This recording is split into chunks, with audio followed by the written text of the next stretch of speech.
kelompok 9 akan mempresentasikan hasil diskusi kami mengenai diferensi Gauss.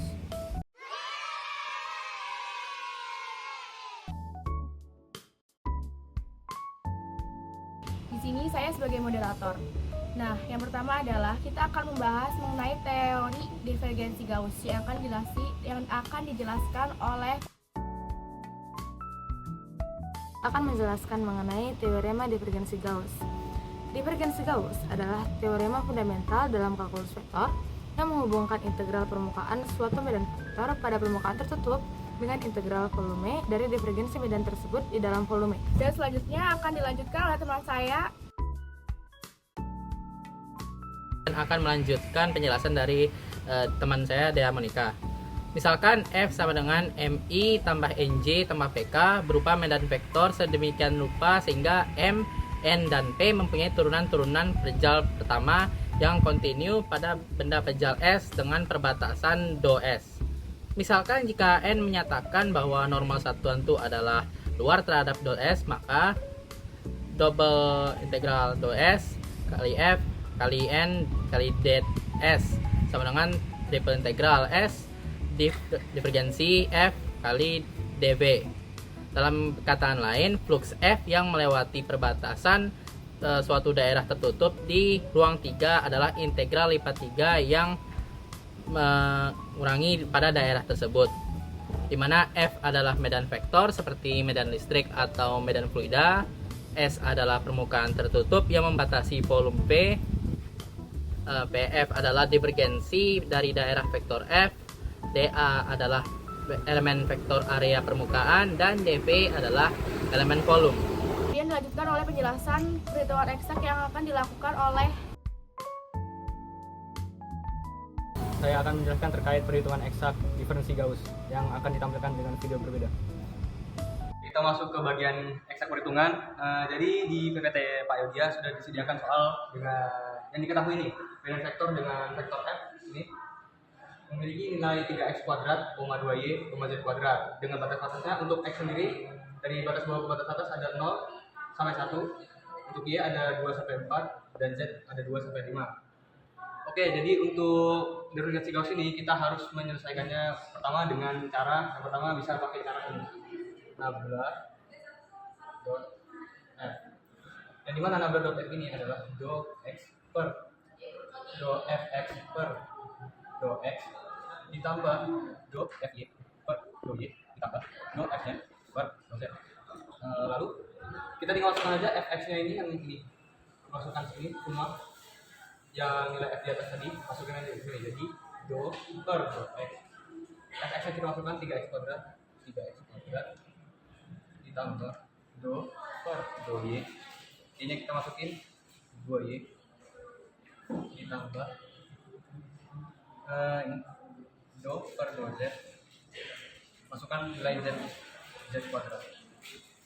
Oke, kalau sudah bagian sini tinggal kita diferensiasi biasa, langsung saja 3x kuadrat kalau diturunkan menjadi 6x ditambah 2y kalau diturunkan terhadap y jadinya 2. Yang terakhir z kuadrat jika diturunkan terhadap do z hasilnya akan menjadi 2z.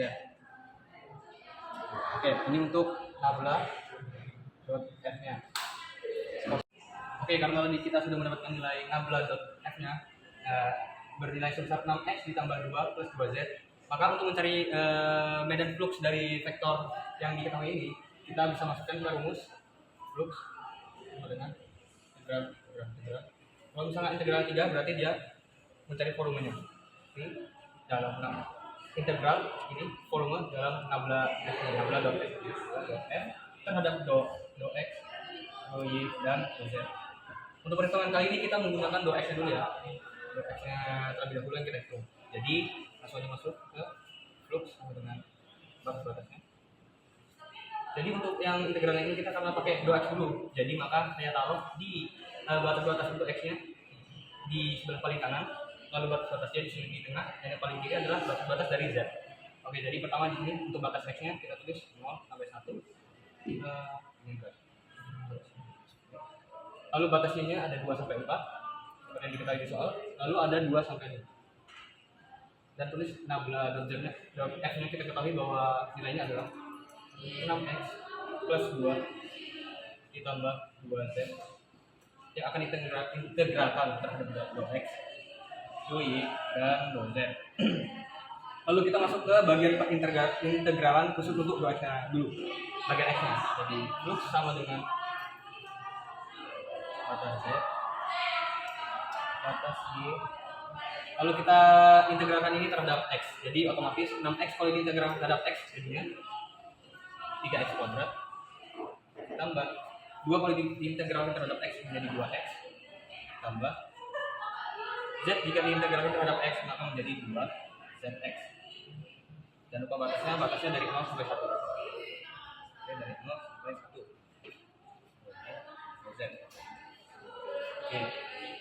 Selanjutnya kita akan menghitung nilai ini. Kita substitusikan nilai 0 ke sini dan nilai 1 ke x-nya ini.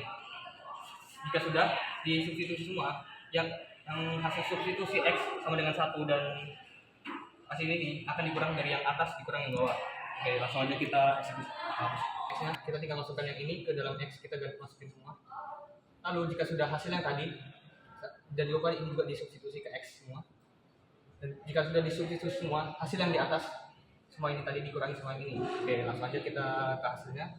Berarti sama dengan 2 sampai 5, 2 sampai 5 dalam 1 3 ditambah 2 tambah 2.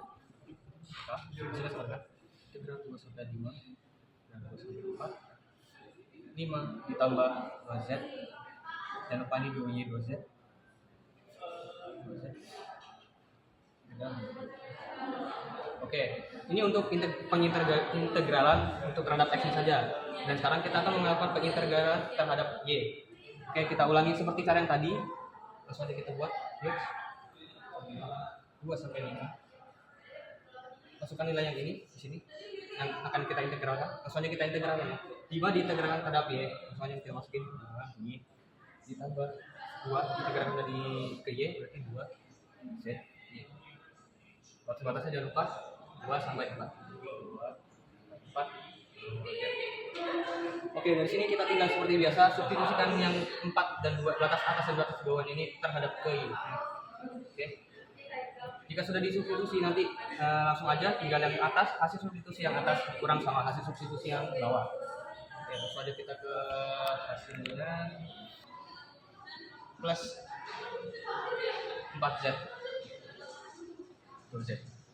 Nah, oke. Setelah dihitung tadi yang substitusi ini, aku mendapatkan hasil ini 10 ditambah 4z terhadap 2z. Nah, sekarang bagian terakhir kita akan mencari integral untuk bagian z-nya. Oke, langsung masukin saja sini.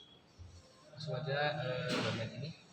Terus ulang ini langsung integralkan pada z, berarti 10z ditambah 4z jika diintegralkan terhadap z, maka jadinya jadi 2z kuadrat. Jangan lupa batas-batas untuk z yaitu 2 dan 5. Masukin batasnya. Sama seperti yang langkah-langkah sebelumnya, jangan lupa substitusi untuk 5 dan 2 ini terhadap z-nya, karena yang kita integralkan sini kan z, jadi kita mau tahu nilainya. Masukin saja semuanya ke 5 sini, kalikan. Dan jika sudah langsung seperti tadi, hasil substitusi yang bagian atas dikurang sama hasil substitusi bagian yang bawah, maka akan didapatkan hasilnya fluxnya sama dengan 72.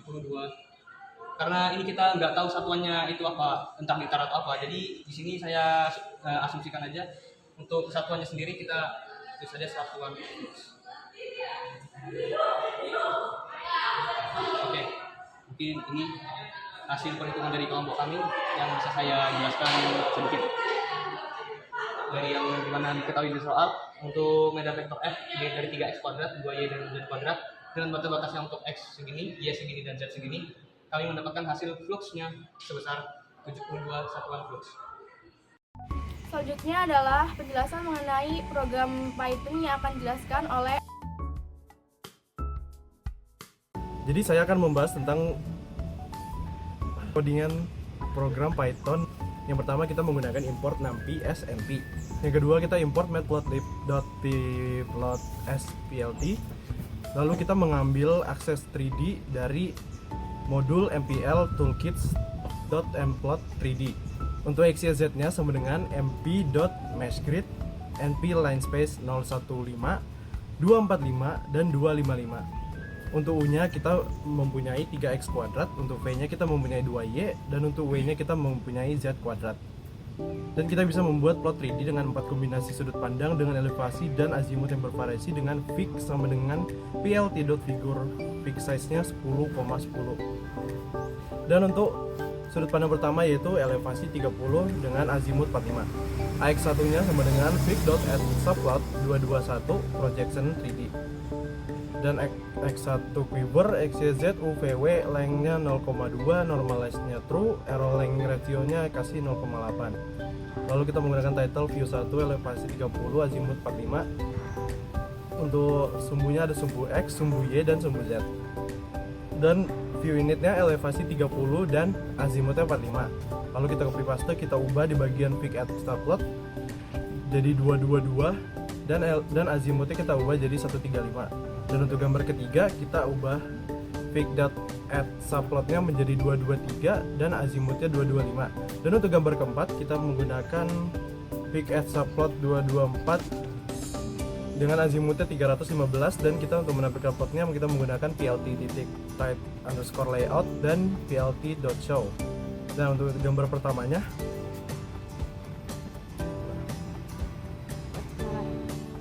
untuk gambarnya sendiri, cara membacanya itu sumbu koordinat ada sumbu X, Y, dan Z diwakili oleh 3 sumbu yang membentuk 3D. Setiap titik pada grid menunjukkan posisi dalam ruang 3D dengan koordinat tertentu. Dan untuk arah panahnya, panah pada setiap titik menunjukkan arah vektor pada titik tersebut. Dan arah ini menunjukkan bagaimana medan vektor berinteraksi di ruang itu. Untuk panjang panahnya, panjang panah atau besar panah menggambarkan magnitudo atau kekuatan vektor pada titik tersebut. Semakin panjang panah, maka semakin besar kekuatan vektornya. Dan yang keempat, beberapa pandangan views.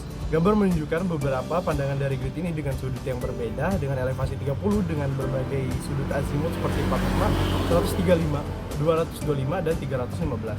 Ini dapat membantu memvisualisasikan vektor dalam 3 dimensi dari berbagai perspektif.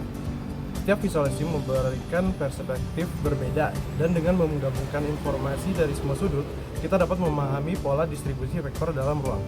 Yang selanjutnya adalah mekanisme penggunaan divergensi Gauss yang akan dijelaskan oleh membahas mengenai mekanisme penggunaan divergensi Gauss. Materi ini membahas teorema divergensi Gauss yang menyatakan bahwa integral flux median vektor F melalui permukaan tertutup S sama dengan integral volume dari divergensi F di dalam volume E yang dibatasi permukaan tersebut. Variabel E adalah volume dalam ruang 3 dimensi, S adalah permukaan yang membatasi volume E, dan medan vektor F adalah vektor yang terdefinisi dalam ruang yang mencakup volume E, yang bisa mewakili berbagai fenomena seperti kecepatan fluida atau medan listrik. Selanjutnya adalah penjelasan mengenai interpretasi matematis yang akan dijelaskan oleh. Di sini saya akan menjelaskan tentang interpretasi matematis dari teorema divergensi Gauss. Nah, rumusnya akan ditampilkan di sini. Di mana ruas kiri dengan rumus integral 2 S untuk vektor F dot dA yang merupakan integral permukaan yang menghitung total flux medan vektor F yang keluar dari permukaan tertutup S, menyatakan jumlah aliran medan F yang melewati S. Yang kedua ada di ruas kanan dengan rumus integral lipat 3 E untuk nabla dot F dF yang merupakan integral volume yang menghitung total divergensi medan F di dalam volume E. Divergensi nabla dot F menggambarkan seberapa besar medan F diciptakan atau diserap dalam E. Teorema divergensi Gauss menyatakan bahwa flux total medan F keluar dari volume E melalui permukaan S sama dengan jumlah sumber atau C divergensi dalam volume tersebut. Yang selanjutnya adalah aplikasi penggunaan divergensi Gauss yang akan dijelaskan oleh. Baiklah, saya akan menjelaskan tentang aplikasi hukum divergensi Gauss. Yang pertama itu pada elektrostatika. Hukum Gauss digunakan untuk menghitung medan listrik dari distribusi muatan yang simetris, seperti bola bermuatan atau kawat panjang bermuatan. Yang kedua adalah fluida dinamika. Teorema divergensi Gauss digunakan untuk menganalisis aliran fluida, khususnya dalam menentukan apakah ada sumber atau penyerap fluida ada dalam suatu volume. Dan yang terakhir adalah gravitasi. Dalam mekanika Newton, hukum Gauss juga diterapkan untuk gravitasi, di mana fluks gravitasi yang melalui suatu permukaan tertutup berbanding lurus dengan massa total yang terkandung di dalam permukaan tersebut. Sekian presentasi dari kelompok kami, kurang lebihnya mohon maaf. Wabillahi taufiq wal hidayah. Wassalamualaikum warahmatullahi wabarakatuh. Dadah guys. Teteh. Dadah.